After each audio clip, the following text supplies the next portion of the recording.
A paz do Senhor, queridos irmãos, alunos da Escola Bíblica Dominical, pastor Davi Passos, mais uma vez aqui para estudarmos e falarmos aqui a respeito da lição da Escola Bíblica Dominical. Hoje estaremos falando aqui sobre a lição de número 11, cujo título é O Pai e o Espírito Santo.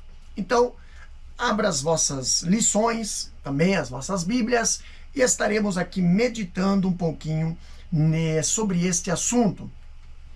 Nós temos aqui o texto áureo que a lição nos apresenta, que se encontra em Romanos capítulo 8, versículo 14, que diz assim: porque todos os que são guiados pelo Espírito de Deus, esses são filhos de Deus.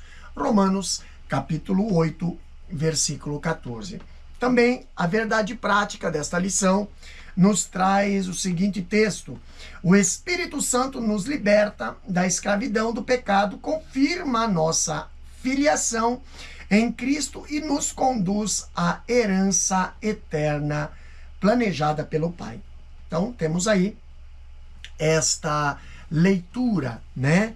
A nossa leitura em classe se encontra em Romanos capítulo 8, versículo 12 até o 17, e depois Gálatas, capítulo 4, versículo 1 até o 6, que diz assim em Romanos, capítulo 8, versículo 12 ao 17. Você pode acompanhar aí com a sua Bíblia. De maneira que, irmãos, somos devedores não à carne para viver segundo a carne. Porque se vivermos segundo a carne, morrereis, mas se pelo Espírito mortificardes as obras do corpo, vivereis. Porque todos os que são guiados pelo Espírito de Deus, esses são filhos de Deus. Porque não recebeste o espírito de escravidão para outra vez estardes em temor, mas recebeste o espírito de adoção de filhos, pelo qual clamamos, Abba, Pai. O mesmo Espírito testifica com o nosso espírito que somos filhos de Deus. E se nós somos filhos, somos logo herdeiros também, herdeiros de Deus e co-herdeiros de Cristo. Se é certo que com Ele padecemos, para que também com Ele sejamos glorificados. Gálatas capítulo 4, versículo 1 até o versículo 6 diz o seguinte: digo, pois, que todo o tempo em que o herdeiro é menino, em nada difere do servo, ainda que seja senhor de tudo, mas está debaixo de tutores e curadores até ao tempo determinado pelo Pai. Assim também nós, quando éramos meninos, estávamos reduzidos à servidão debaixo dos primeiros rudimentos do mundo.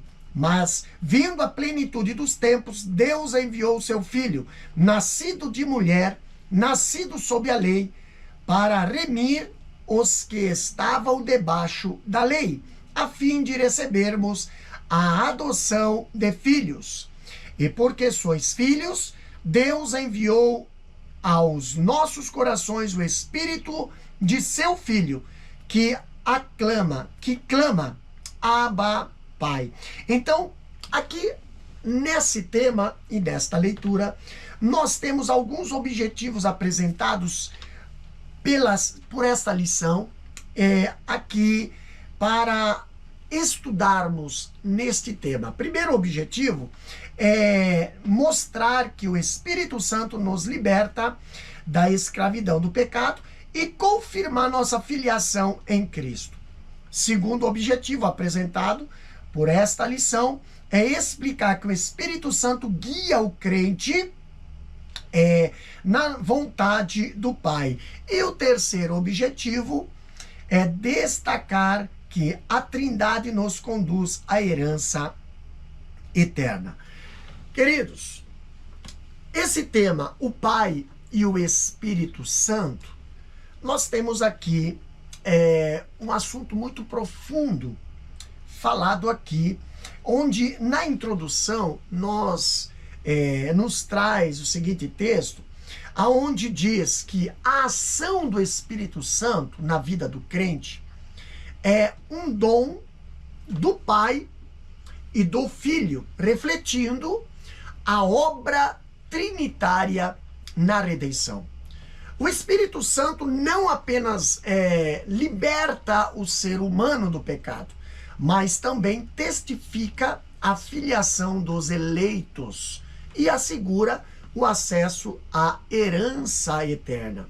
Aqui trata-se de uma transformação integral, pela qual, como diz a introdução, o crente é conduzido do espírito de escravidão para o espírito de adoção e na condição de condenação para a comunhão com Deus e da concupiscência da carne para a participação na glória eterna. Então, neste capítulo, aqui, nesta lição, apresenta-se aqui elementos doutrinários, elementos fundamentais para compreender a transição do homem da antiga vida, ali sob o pecado e sob a lei, para a nova vida na condição de filho adotivo em Cristo. Então, serão aqui abordados em particular as formas pelas quais o Pai e o Espírito atuam em conjunto para garantir a adoção dos pecadores como filhos e coerdeiros da promessa divina, evidenciando então a profundidade e a coerência da obra redentora trinitária. Então temos aqui o primeiro parágrafo, né? O primeiro tópico aqui com o título O Espírito e as Dádivas do Pai. Lendo na lição, temos o primeiro ponto, da escravidão à filiação. Então vamos acompanhar na lição. Aqui diz o seguinte: a Escritura revela que o salvo não vive sob domínio do espírito de escravidão. Essa expressão, no grego pneuma doleia, né, aponta para o estado de servidão ao pecado e ao medo da punição que caracterizava ali a vida antes da conversão. Então, a lei, embora santa, não produz liberdade. Ela revela o pecado, mas não concede poder para vencê-lo. Entretanto, sob a graça divina, o crente recebe o espírito de adoção. Essa frase, no grego, é pneuma uiotesia, né? Aponta para a nova identidade em Cristo, um vínculo de afeto e de perdão. Então, não somos mais escravos, mas filhos. Essa filiação nos livra de medo e do poder do pecado e nos convida à comunhão com o Pai. Então, aqui nós vemos que a Escritura, ela revela que o salvo em Cristo não vive mais sob o domínio do espírito de escravidão, como diz ali Romanos capítulo 8, versículo 15, a parte A. Tá? A essa expressão, como diz aqui, no grego, pneuma douleia, né? Indica uma disposição interior marcada pelo medo da punição e pelo estado ali de servidão, né, às obras da carne, como fala Gálatas capítulo 3, versículo 10 e Gálatas capítulo 4, versículo 3. E tal situação, se você prestar atenção, se relaciona com a incapacidade da lei em libertar o pecador, como fala Romanos 7, versículo 12 ao 14. Embora santa, aqui nós vemos que a lei apenas revela o pecado, mas não concede poder para vencê-lo, como fala Romanos capítulo 3, versículo 20. E Tiago ali, ele apresenta a anatomia dessa escravidão em 3 etapas. Primeiro, desejo. Segundo, pecado. E terceiro, morte. Então, o desejo ilícito concebido gera o pecado. Agora, o pecado consumado gera a morte, como fala Tiago capítulo 1, versículo 15.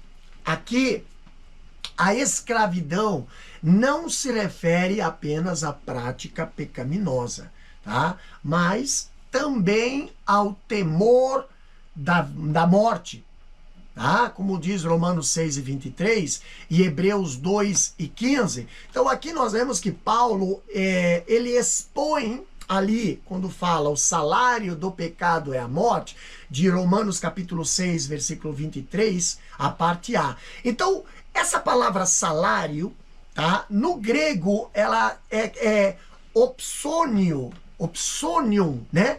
Era um termo militar que designava o pagamento dos serviços de um soldado. Então, o resultado dessa servidão é a morte. Por sua vez, o pecado, que do grego é amartia, né? Não é apenas um ato isolado, mas um mal que escraviza, como fala Romanos 6, versículo 12 até o 14. Então, agora, a morte, que é thanatos no grego, tem um sentido abrangente. Primeiro, a morte espiritual, Efésios 2 e 1. Segundo, a morte física, Gênesis capítulo 3, versículo 19 e Hebreus capítulo 9, versículo 27. E, por conseguinte, ali, terceiro ponto, a morte eterna, né? Que está lá em Apocalipse capítulo 20, versículo 14. Em contrapartida, nós vemos o apóstolo, ele apresenta a antítese. Lá em Romanos capítulo 6, versículo 23, onde ele diz, mas o dom gratuito de Deus é a vida eterna. Então, o dom gratuito, ali no grego quer dizer charisma, que refere-se a um presente merecido. Então, a vida eterna do grego é zoe aionios, né? Que não é apenas duração sem fim, mas comunhão ininterrupta com Deus, como fala João capítulo 17, versículo 3. Agora, o que me chama a atenção é que a dimensão desse ensino mostra que o ser humano, escravizado pelo pecado, está destinado à morte. Não como consequência natural, mas como uma retribuição justa. Então, porém, aqui a salvação não é pagamento, não é também nem mérito, mas é dom gracioso. Então, desse modo aqui, sob a graça divina, o crente recebe o espírito de adoção, que está lá em Romanos capítulo 8, versículo 15, a parte B. E essa frase aqui no grego, pneuma uiotesia, né?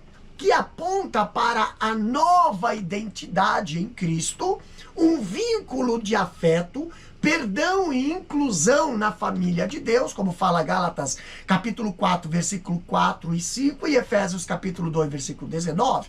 Então o termo adoção, ele indica um ato jurídico de conceder a alguém o status pleno de filho legítimo, com todos os direitos de herança, tá? Então o salvo, né? Assim, o salvo, ele deixa de ser escravo, não apenas ele é aceito como filho, mas também se torna herdeiro legítimo, como fala em Romanos capítulo 8, versículo 17. Então, aqui a filiação livra do medo e do poder do pecado e da morte.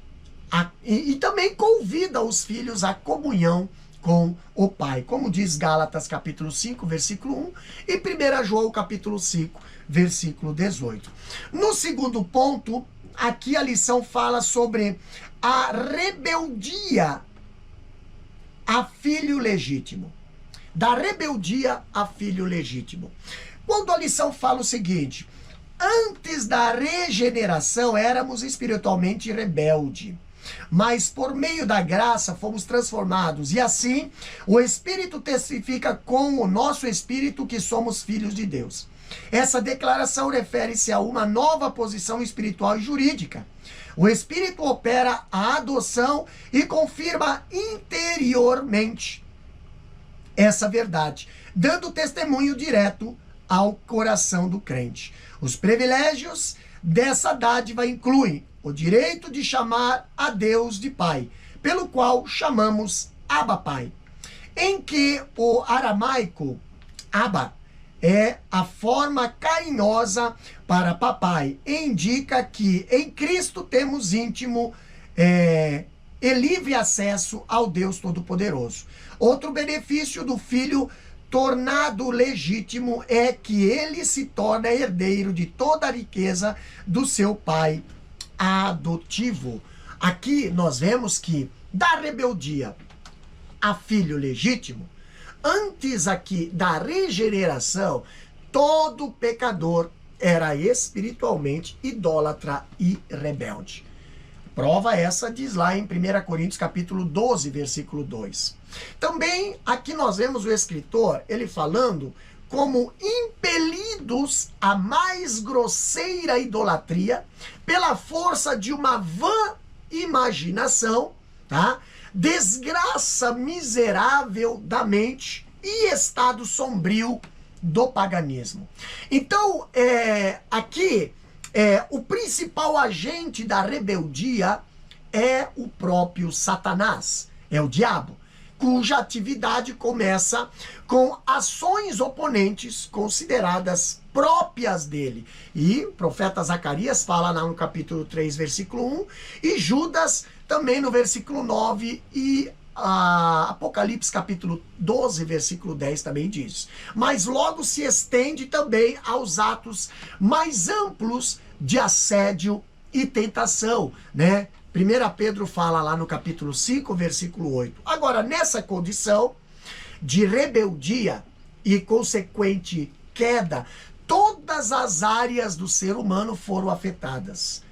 Então, segundo Armínio, né, nesse estado caído, né, o livre-arbítrio do homem para que o que é bom não somente está ferido, aleijado, enfermo, distorcido, enfraquecido, ele também está aprisionado, destruído e perdido. Todavia, por meio da graça, Deus capacita o homem para que responda com fé ao chamado do Evangelho. E é dessa forma, os seres humanos, influenciados pela graça que habita ali, a livre escolha, né? Torna-se livre para escolher. Então Deus, ele proveu a salvação, mas ela se aplica somente àquele que crê, como fala Romanos capítulo 3, versículo 22. E sendo assim, por meio da graça, o pecador, ele é transformado pelos méritos de Cristo e o Espírito Santo, como fala em Romanos 8,16, testifica com o nosso espírito que somos filhos de Deus. Então o verbo testificar, do grego, é simartireis, né? Que indica um testemunho conjunto, não paralelo ou independente, mas um testemunho conjunto. O Espírito, ele corrobora a certeza que brota da palavra criada e da fé viva. Então, não é mera sugestão psicológica, é ato divino de confirmação que se dá no íntimo do crente, como diz Romanos 5:5. Agora, o termo filhos, que do grego quer dizer tekna, né? Tekna ressalta a filiação por geração espiritual. Isso quer dizer, por novo nascimento, né? Refere-se ali a uma nova posição espiritual e jurídica, como fala João capítulo 1, versículo 12, e Romanos capítulo 8, versículo 15. Aqui nós vemos o Espírito opera a adoção e confirma a nova realidade, atestando essa verdade diretamente ao coração do crente, como fala 2 Coríntios capítulo 1, versículo 22. Os privilégios dessa dádiva incluem o direito de chamar a Deus de Pai. Isso quer dizer, pelo qual chamamos Abba Pai. Romanos capítulo 8, versículo 15, a parte C. Onde no aramaico, o aramaico ali, a palavra Abba é a forma carinhosa para papai. Indica que em Cristo o crente tem íntimo e livre acesso ao Deus Todo-Poderoso, como fala Efésios capítulo 2, versículo 18. Outro benefício do filho tornado legítimo é que se torna herdeiro de toda a riqueza do seu pai adotivo, como fala Efésios capítulo 1, versículo 11. Tá? Agora, no terceiro ponto, ali diz das trevas à plenitude do Espírito. A lição fala o seguinte: noutro tempo vivíamos em trevas espirituais. As trevas simbolizam pecado e separação de Deus. A transição das trevas para a luz é um ato gracioso do Pai. O sinal dessa nova vida é a presença do Espírito, porque sois filhos. Deus enviou ao vosso coração o Espírito de seu Filho, que clama, Abba, Pai. O envio do Espírito é a prova da adoção do crente como filho legítimo. Tá? A expressão Espírito de seu Filho aponta para a missão do Espírito em continuar a obra de Cristo. E assim, como Jesus orava, Abba Pai, o crente é capacitado a ter comunhão com Deus.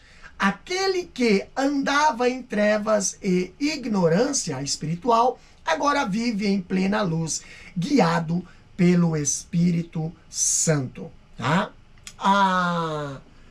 As Escrituras, ela emprega aqui a metáfora das trevas para descrever a condição de alienação do homem em relação ao Criador, marcado pelo pecado, ignorância e escravidão. Então, aos Efésios, Paulo ele fala lá no capítulo 5, versículo 8, noutro tempo éreis trevas, mas agora sois luz no Senhor, andai como filhos da luz. Então a expressão éreis trevas, do grego, né, quer dizer enskotos, que não indica apenas que o homem estava em trevas, mas que sua natureza era trevas em si mesma, afastado de Deus, como fala 2 Coríntios capítulo 4, versículo 4 e 6.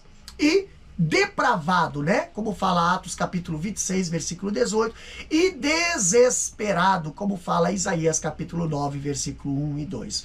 Então, contudo, o apóstolo ele acrescenta: agora sois luz no Senhor. Isso quer dizer no grego, nin pos en kyrios, que ali nós vemos luz, né, no Senhor.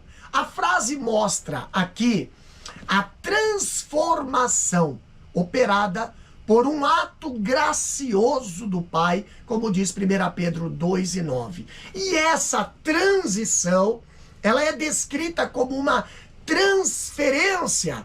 Quando diz lá Paulo aos Colossenses, capítulo 1, versículo 13, né? Do império das trevas para o reino do Filho do seu amor. Então, aqui contrastando com a escuridão, os filhos do reino agora são luz. Eles possuem conhecimento de Deus, como diz Salmo 36 e 9. Possuem justiça e santidade, como fala Efésios 4 e 24. E possuem também felicidade, como diz Salmos 97, versículo 11, e Isaías capítulo 9, versículo 1 até o 7. E além disso também se tornam também refletores dessa luz, como fala Marcos, capítulo 5, versículo 14, e João, capítulo 8, versículo 12. O sinal dessa nova vida é a presença do Espírito. Quando fala lá em Gálatas, capítulo 4, versículo 6, Ali diz: e porque sois filhos, Deus enviou aos nossos corações o Espírito de seu Filho, que clama: Abba, Pai. Então, o envio do Espírito é a prova da adoção do crente como filho legítimo, tá? Romanos 8 e 9 e Romanos capítulo 8, versículo 9 e também versículo 14 até o 16. Embora os gentios não fossem filhos naturais de Deus, isso é, os judeus, né? Por causa de Cristo, foram completamente, então, adotados em sua família e lhes foi dado o direito de receberem a herança do povo da aliança de Deus. Então, a expressão Espírito de seu Filho é singular, indicando a continuidade da obra de Cristo por meio do Espírito, como fala João, capítulo 15, versículo 26, também João, capítulo 16, versículo 14, e Filipenses, capítulo 1, versículo 19. E assim, como Jesus orava, Abba, Pai, lá em Marcos, capítulo 14, versículo 36, o crente também é capacitado a ter comunhão íntima com Deus. Então, aquele que andava em trevas, que andava em cegueira espiritual, agora vive em plena luz, guiado pelo Espírito. Lá em Romanos capítulo 8 e 14, nos dá esse texto. Então, por meio do Pai e do Filho, o Espírito liberta o pecador da escravidão, confirma a sua filiação e retira da escravidão, da escuridão, para viver como filhos de Deus, né, ali na luz, tá? No segundo tópico nós temos o título: o Espírito nos guia na vontade do Pai. Primeiro ponto diz o seguinte: os filhos são guiados pelo Espírito.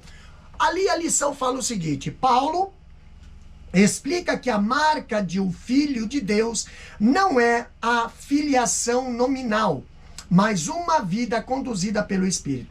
Porque todos os que são guiados pelo Espírito de Deus, esses são filhos de Deus. O verbo guiados, do grego, é agontai, que aqui está no tempo presente passivo, indicando que os crentes são continuamente orientados pelo Espírito, como também como alguém que é levado pela mão, né? Isso significa que são instruídos pelo Espírito no caminho do Pai em todo o curso da vida, tá? Essa direção do Espírito se opõe à inclinação da carne. Tá? A orientação não é forçada, mas fruto da habitação do Espírito no coração regenerado. Como filhos, não fomos deixados órfãos. O Espírito aponta a direção e anda conosco no caminho. Olha só que interessante. Os filhos são guiados pelo Espírito. Paulo aqui, ele explica que a marca de um filho de Deus não é a filiação nominal, mas a vida conduzida pelo Espírito.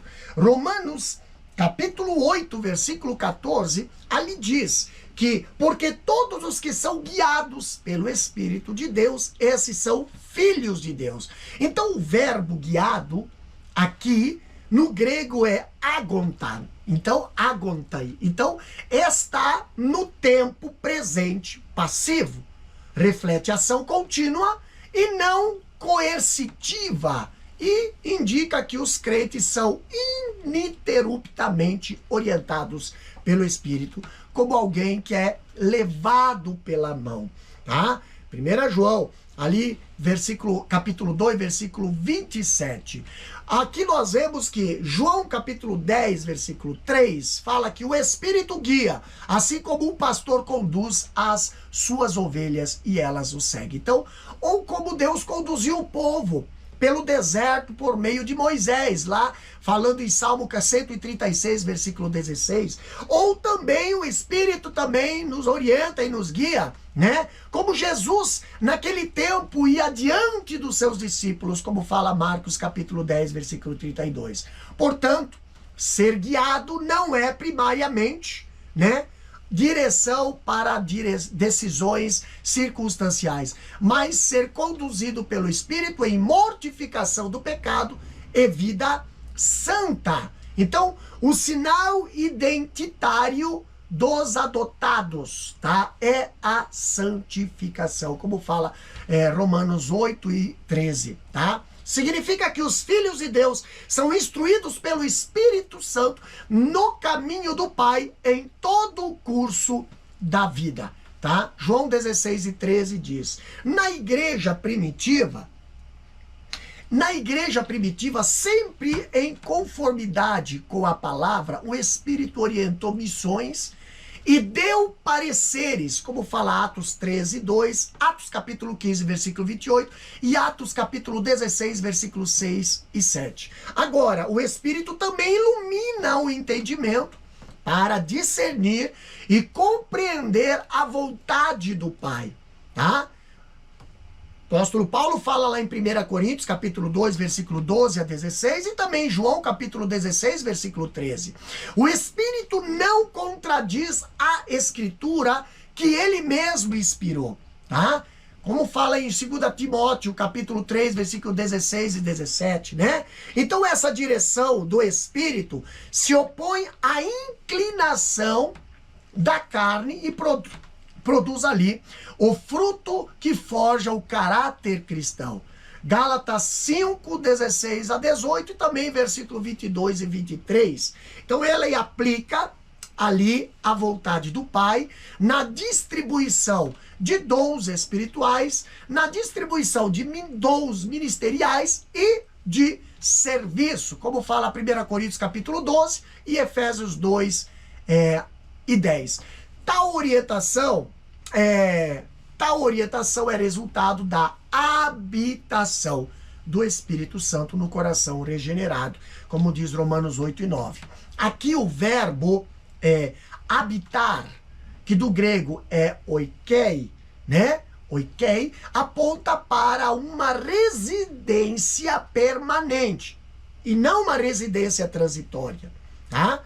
Diferente da antiga aliança ou do Velho Testamento, em que o Espírito repousava sobre os seus servos, os servos de Deus, para tarefas específicas, por exemplo, Juízes, capítulo 14, versículo 6, e 1 Samuel, capítulo 16, versículo 13, agora, em Cristo, né, ele faz morada constante no crente.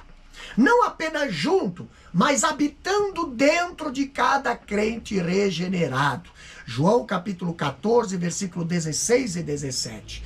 Podemos enfatizar aqui também que antes era o pecado que habitava, mas agora é o Espírito que habita e governa. Então, a posse do Espírito é coisa essencial e não acessória, né? E não assessoria ali, né? E não acessória para o crente. Então ninguém pertence a Cristo se não tem ali o Espírito de Cristo, como fala lá em Judas, versículo 19. Então essa habitação é a marca da regeneração, pois somente aquele que nasceram de novo pode experimentar a vida do Espírito, como fala João 3, versículo 5 até o 6. Agora, como filhos, os crentes não são deixados órfãos, tá? João capítulo 14, versículo 18 diz, tá? O Espírito aponta a direção e anda com os salvos pelo caminho, né? Orientando e direcionando, como diz Paulo aos 1 Coríntios, capítulo 6, versículo 19. No segundo ponto, aqui do segundo tópico, temos o título O Espírito opera a mortificação da carne. A lição diz o seguinte, aqui. A Bíblia apresenta a mortificação da carne como o princípio da vida cristã. Se pelo Espírito mortificares as obras do corpo, vivereis.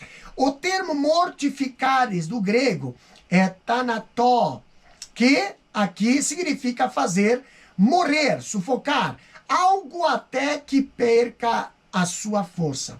Diz respeito à necessidade de o crente subjugar os desejos pecaminosos. O texto afirma que é pelo Espírito que essa obra é realizada. Ele é o agente divino que capacita o salvo a vencer a carne. Porém, o papel do crente não é ser passivo. Devemos andar em espírito, despir-se do velho homem, crucificar a carne e nos santificar diariamente. A ação do Espírito não apenas mostra o erro, mas transforma a vontade e fortalece o crente contra o pecado. Aqui vemos que a Bíblia apresenta a mortificação da carne como um princípio da vida cristã. Romanos capítulo 8, versículo 13, ali diz: se viverdes segundo a carne, morrereis, mas se pelo Espírito mortificardes as obras do corpo, vivereis. Então, nesse versículo, Paulo contrapõe dois regimes existentes. Primeiro, segundo a carne, que do grego é kata, sarká, né? E o Espírito, que do grego é kata, pneuma, tá?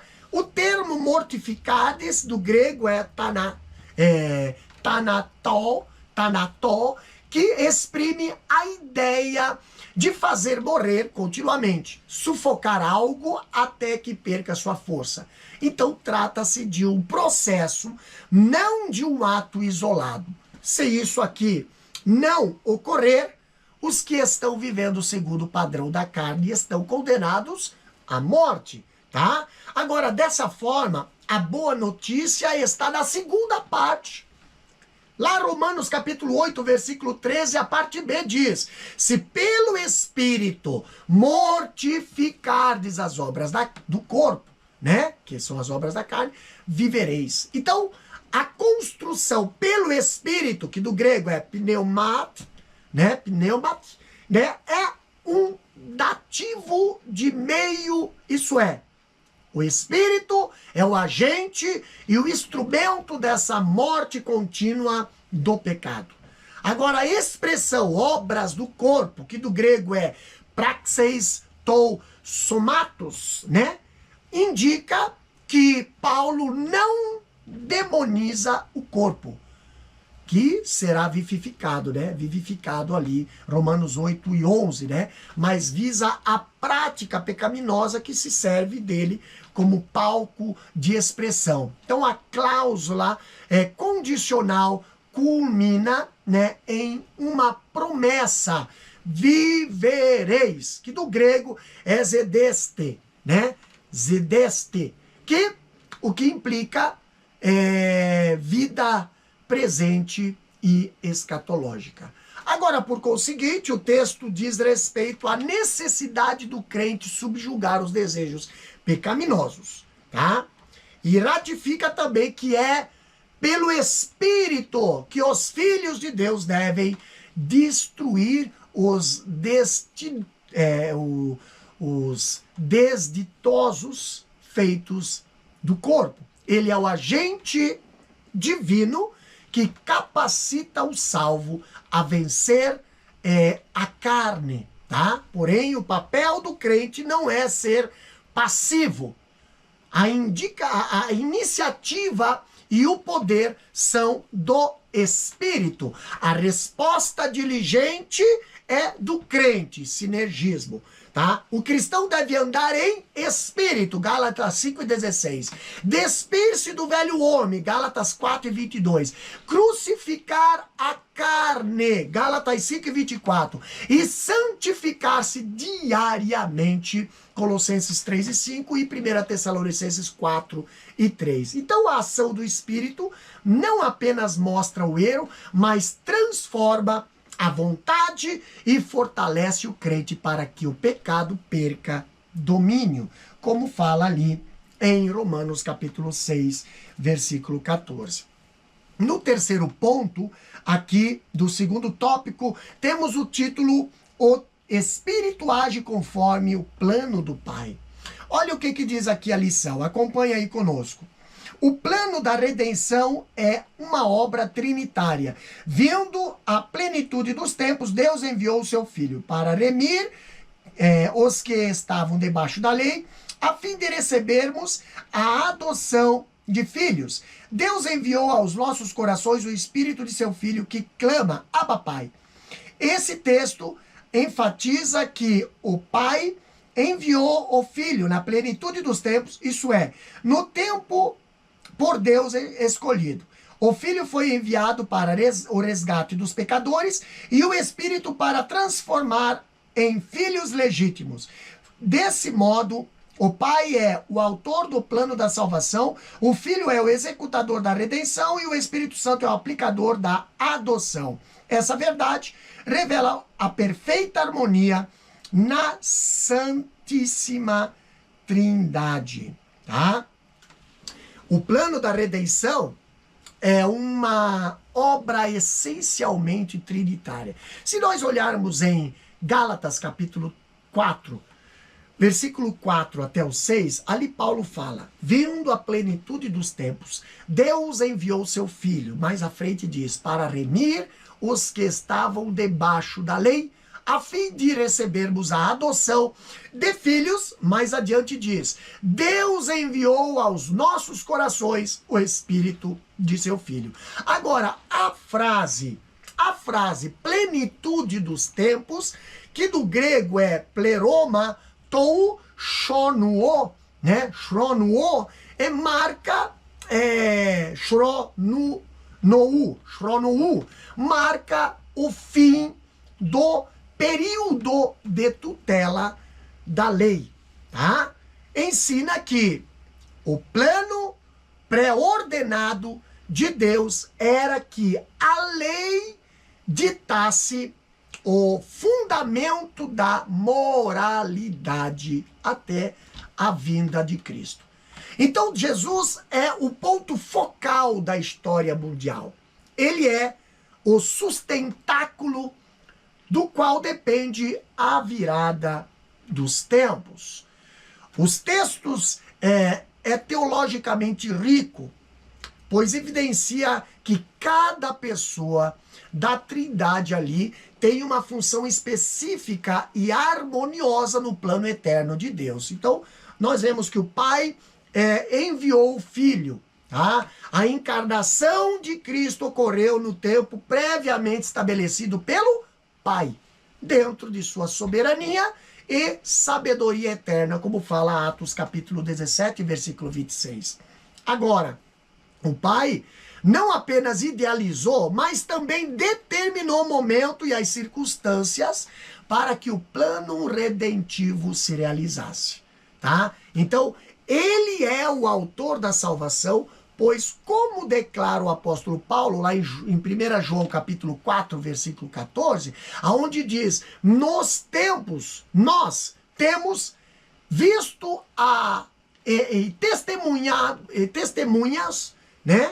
testemunhamos ali que o Pai enviou o seu Filho como Salvador do mundo, tá? Nós temos visto e testemunhados, né, que o Pai enviou o seu Filho como Salvador do mundo. Então o Filho executou a redenção. Cristo foi enviado para remir os pecadores. Gálatas 4, versículo 5. E o grego, aqui a palavra grego, né, para remir e resgatar é exagorazo, né, que significa comprar de volta mediante pagamento. Tá? Segundo o Wickfield, ele diz ali que na antiga nação de Israel, a remissão era um instrumento para controlar a escravidão e a dívida pessoal, como fala Deuteronômio 15, versículo 1, versículo 3 e o versículo 9, também Deuteronômio 31, versículo 10. Agora o termo aponta para a redenção realizada pelo sacrifício de Cristo, como diz Hebreus capítulo 9, 12. Aqui enfatiza que o preço foi oferecido a Deus como satisfação de sua justiça. Efésios 5 e 2. E o Filho, portanto, é o executador do plano divino. Ele veio ao mundo, como fala Lucas capítulo 19, versículo 10, buscar e salvar o que se havia perdido. Então, o Espírito aqui aplicou a adoção após a obra redentora do Filho. O Espírito Santo agora é enviado pelo Pai e pelo Filho para tornar eficaz a salvação no coração do crente. Romanos capítulo 8, versículo 16. O Espírito não apenas confirma a adoção, mas introduz o salvo à comunhão filial com o Pai. Gálatas 4 e 6 e Romanos capítulo 8, versículo 15. E essa verdade, ela revela que o Espírito não atua de forma autônoma ou independente, mas em perfeita harmonia com o plano do Pai e a obra do Filho, né? Como diz João, capítulo 16, versículos 7 e 8.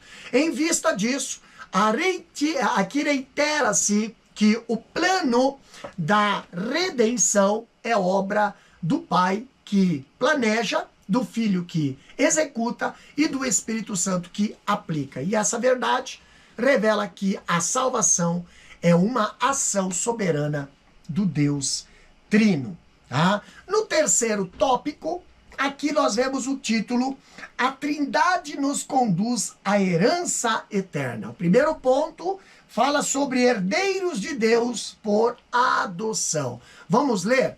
Ali a lição traz o seguinte texto: a doutrina da herança é inseparável da adoção. Paulo apresenta um dos benefícios da filiação. Se nós somos filhos, somos logo herdeiros, herdeiros de Deus. O termo herdeiro, no grego, é kleronomos, né? É utilizado no contexto legal para indicar que os adotados passam a ter pleno direito sobre os bens do pai. Essa herança não é mérito, mas é recebida por adoção graciosa. Tá? A obra trinitária perfeita. É uma obra trinitária perfeita. O pai planeja, garante a herança. O filho a conquista na cruz. E o Espírito é a garantia dessa herança. A herança inclui as bênçãos já recebidas, entre elas a salvação e a justificação. E também a promessa futuras, tais como a vida eterna e a glorificação. Aqui nós vemos que a doutrina da herança é inseparável da adoção, tá? Que do grego, né, é uiotesia, tá? Uiotesia, que tem o sentido de receber como filho, tá? Reitera-se que a adoção confere ao crente o status jurídico e espiritual de filho legítimo. Portanto, então, Paulo aqui apresenta um dos benefícios dessa filiação. Romanos 8 e 17 diz: se nós somos filhos, somos logo herdeiros também, herdeiros de Deus. Então, o termo herdeiro é kleronomos, tá? É a expressão jurídica aplicada no mundo grego-romano para designar aquele que, por direito legal, recebe a posse da herança de seu pai. Então, na teologia paulina, ser herdeiro não decorre de mérito humano, mas de uma adoção graciosa em Cristo. Como fala Efésios 1 e 5, né? Segundo o beneplácito de sua vontade. Então, assim, a herança não é um prêmio por esforço humano, mas resultado do imensurável amor de Deus. A herança do salvo é uma obra trinitária perfeita, tanto em sua origem como na sua aplicação. Primeiro, o pai é o arquiteto da herança que faz todas as coisas segundo o conselho da sua vontade, como diz Efésios 1 e 11.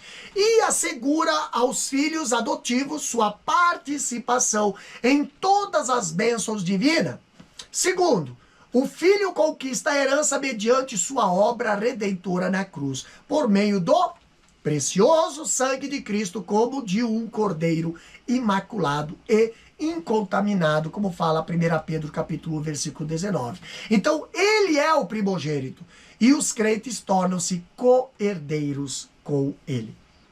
No terceiro ponto, O Espírito Santo é a garantia dessa herança, tá? Aqui nós vemos que a Bíblia fala que o qual é o penhor da nossa herança para a redenção da possessão de Deus, como diz Efésios 1:14. Então a sua presença garante a certeza da posse no presente e no futuro.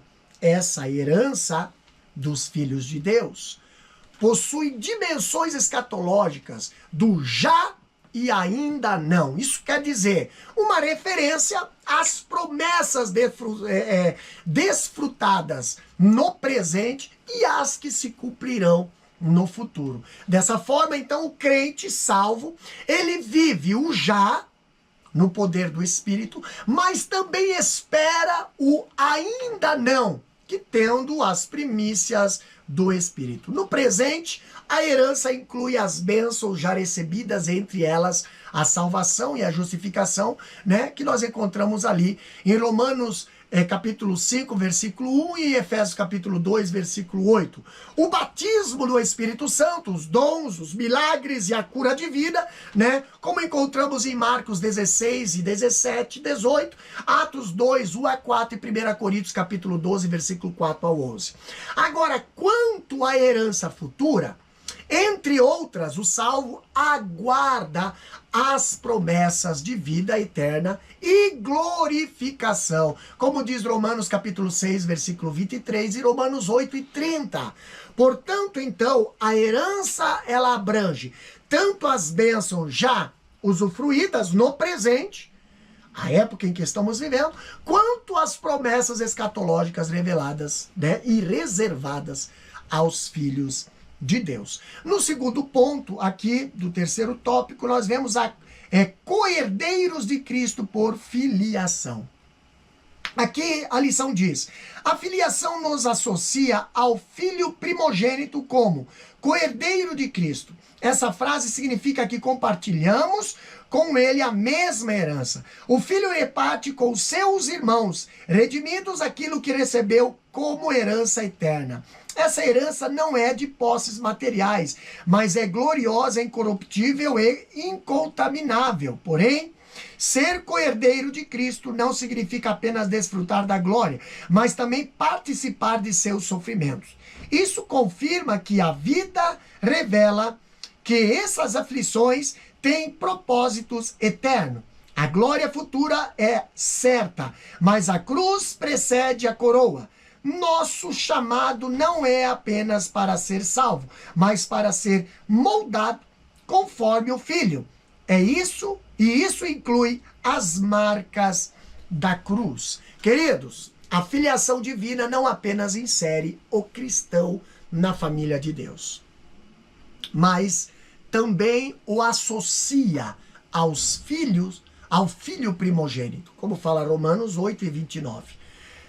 E com essa associação ali, estabelece uma união vital com ele como co-herdeiros de Cristo, tá? Romanos 8 e 17. Agora, a expressão co-herdeiro, tá? Aqui do grego, é sinkleronomoi, né? Significa alguém que juntamente com outros obtém uma parte do todo. Paulo aqui, ele utiliza essa linguagem jurídica para revelar uma realidade espiritual. Então, assim como Cristo recebeu do Pai toda a autoridade, glória e domínio, como fala Mateus capítulo 18, capítulo 28, versículo 18, Hebreus capítulo 1, versículo 2 e Apocalipse 3 e 21, ele também reparte com os seus redimidos essa herança eterna. Então, logo, ser co-herdeiro significa compartilhar não de bens terrenos e corruptíveis, mas da herança incorruptível, da herança incontaminável, da herança imarcessível, reservada, né, nos céus, tá? Como diz 1 Pedro 1:4, a qual consiste na comunhão plena e eterna com Cristo. João capítulo 17, versículo 24. Porém, agora também ser co-herdeiro de Cristo não é apenas desfrutar da glória, mas também é um chamado para participar de seus sofrimentos. Paulo, ele enfatiza bem claro aqui, né, que somos co-herdeiros e se é certo que com ele padecemos, para que também com ele sejamos glorificados, como diz Romanos capítulo 8, versículo 17.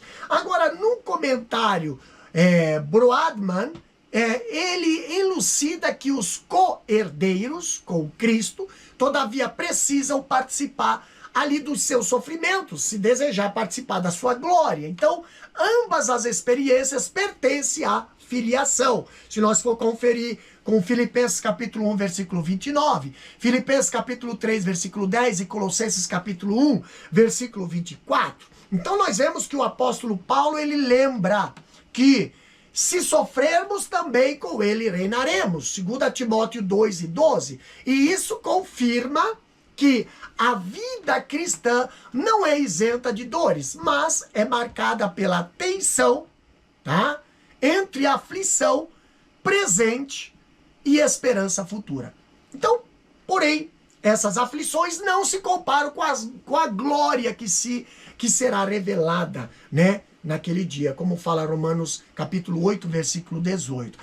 Em linhas gerais, ser co-herdeiro de Cristo não se reduz a uma expectativa escatológica, né? Mas envolve um processo formativo no presente. A filiação implica ser conformado à imagem do Filho, Romanos 8 e 29. E essa conformidade passa pelo caminho da cruz, Gálatas capítulo 6, versículo 17. Então, contudo, a cruz não é apenas um símbolo de sofrimento, mas de transformação e de identificação com Cristo. O sofrimento de Jesus, né? O sofrimento, longe de ser acidental, é pedagógico. Ele purifica, ele fortalece, ele direciona o cristão para a esperança eterna, como diz Romanos capítulo 5, versículo 3 até o 5. Então, a glória futura é certa, mas a cruz precede a coroa. Assim que se co-herdeiros de Cristo ser co-herdeiros de Cristo é um chamado sublime que une sofrimento e glória, une cruz e coroa, e une presente e o futuro, tá? Terceiro ponto ainda, aqui nós vemos o pai administra o tempo da herança. A lição diz, Paulo descreve a condição espiritual do homem antes da plena revelação de Cristo. Todo o tempo que o herdeiro é menino, tá? Até debaixo de tutores e curadores até o tempo determinado pelo pai. Essa metáfora ilustra o período da antiga aliança em que Israel, apesar das promessas, ainda não estava recebido a herança. Não havia recebido a herança. Indica que o Pai Celestial é quem administra o momento do acesso à posse da herança. Ele tem o controle do tempo oportuno e exato.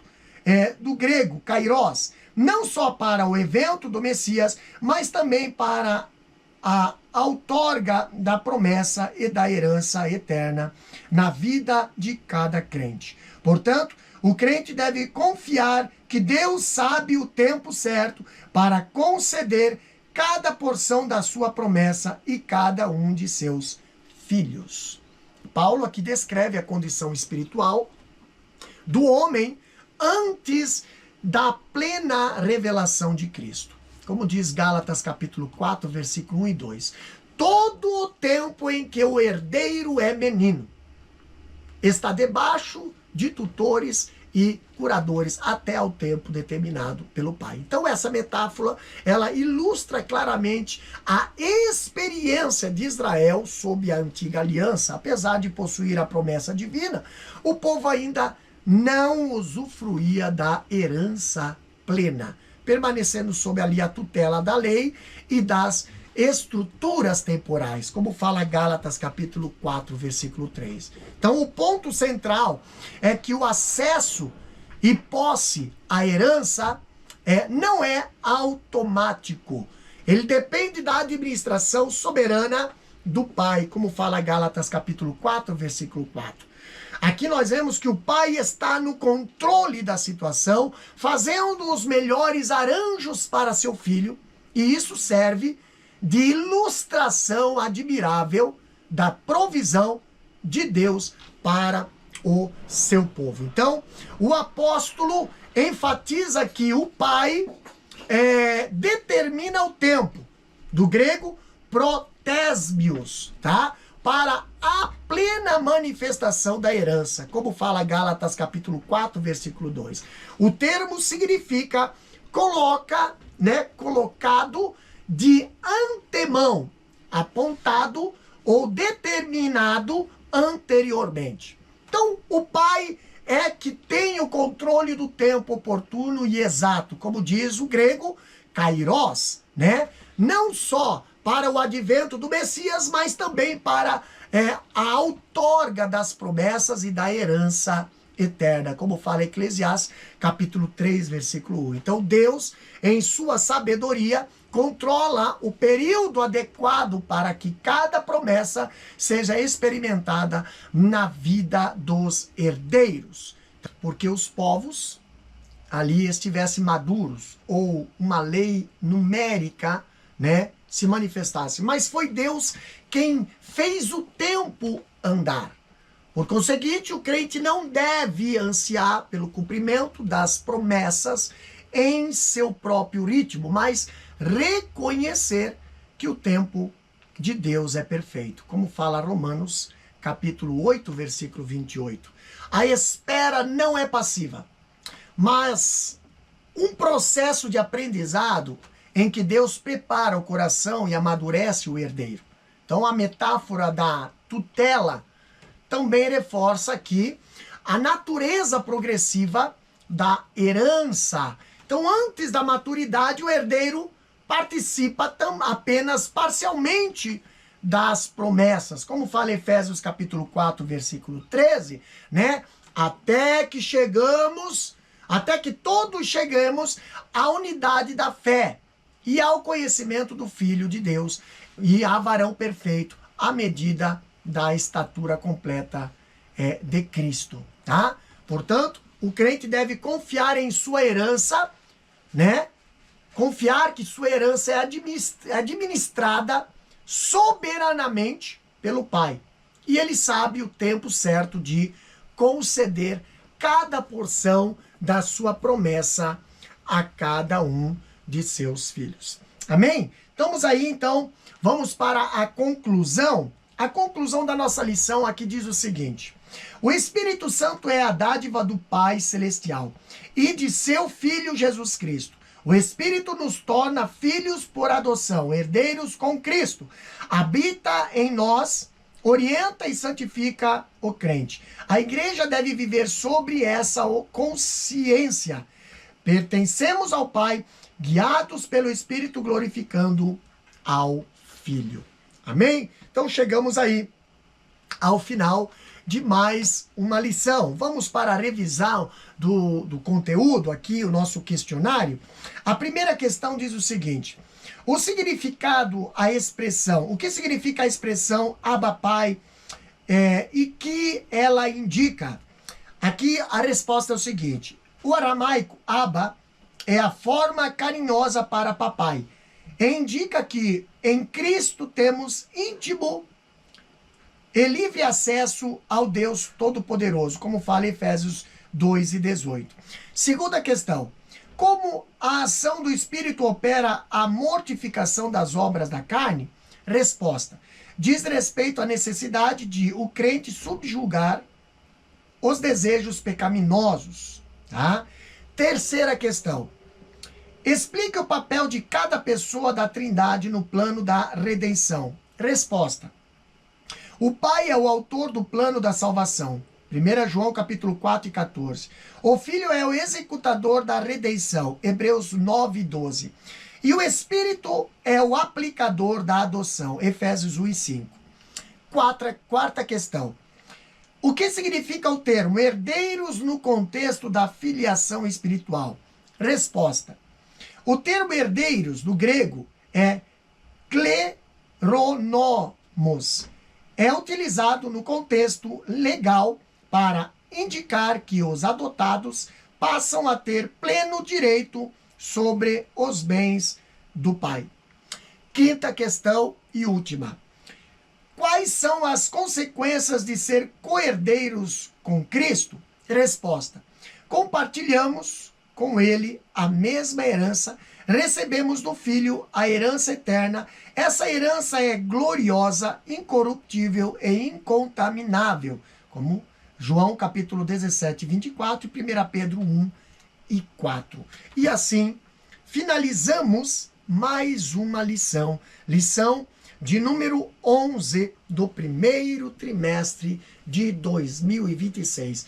Desde já, convido você a estar aí se inscrevendo em nosso canal, deixando seu comentário, ativando o sininho, tá? E compartilhando também este material aí em suas redes sociais, nos ajudando e ajudando também a quem precisa, tá bom? Que Deus os abençoe no nome de Jesus. Pai querido, Pai eterno, te agradecemos, Senhor, por mais este assunto, por mais, Senhor, esta aula, por mais, Deus, este ensino, Pai, que aqui podemos aqui compartilhar, Senhor. Pai, vem abençoar a cada professor, vem abençoar a cada classe, a cada aluno, Pai Santo, e que estas palavras que aqui foi ensinada, Pai, da tua parte, venha estar, Senhor, adentrando a cada coração, a cada vida, Pai. Pedimos a tua bênção, Senhor, é o que nós te agradecemos, no nome de Jesus. Amém e amém. Que Deus os abençoe.